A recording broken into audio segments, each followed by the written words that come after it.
Alright, today we're going to talk about your front brakes and changing those out.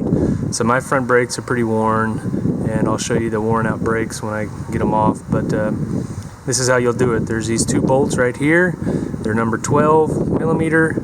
You'll take them out and this whole caliper will come off. Let me get them out and I'll show you how that works.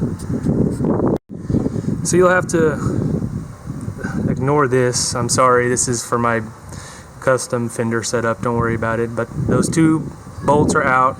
This is what they look like, great big bolts, and this thing just pops right off like so. You can see your brake pads right there.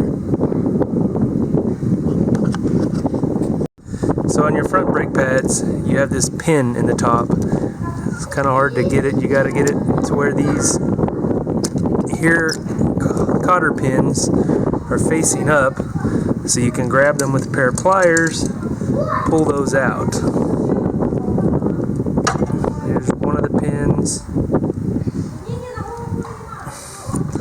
the other pin, and then this here guy will just slide right out.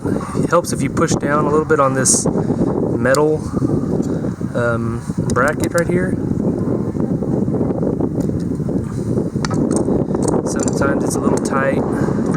Sorry about the wind noise. I'm doing this outside at a hotel right now. Noise of the kids.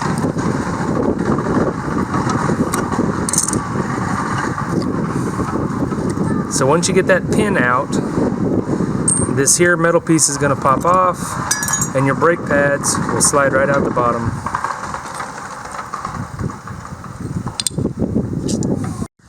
So this is my new brake pad right here. You can see how much pad there is. This is the old brake pad.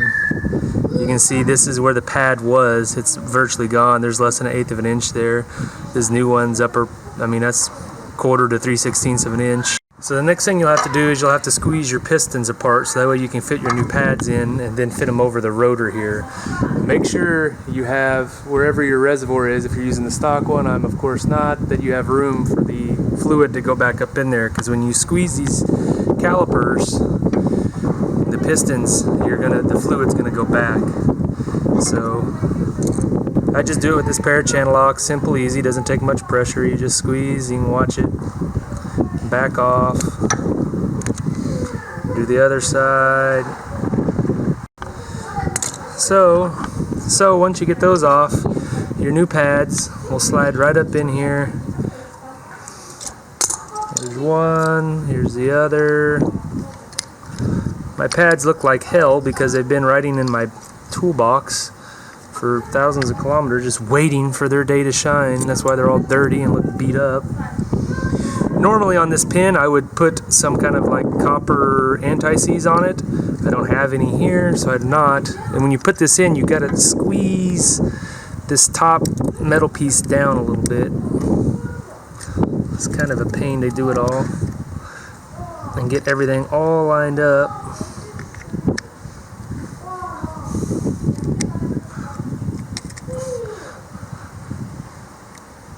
So now that's in, and you can see the holes right there where your pins will go back, your cotter pins.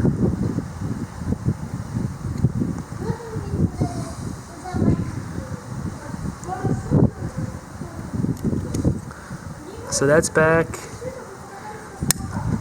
Now you can see that this bracket is setting nice and square on its perch. You got your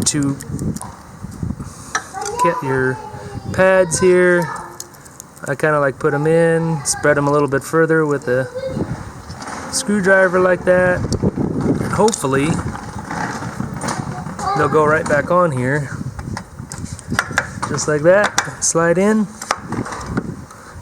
Put your bolts in, tighten it up, and you're done. So yeah, mine looks different, but once you're done, be sure to pump your front brake and you'll bring those calipers back to where they need to be. And that's it. There you have it. You've changed the brake pads on the front of your 2008 Yamaha Roadstar Warrior. Have a good day, guys. Don't forget to subscribe and like.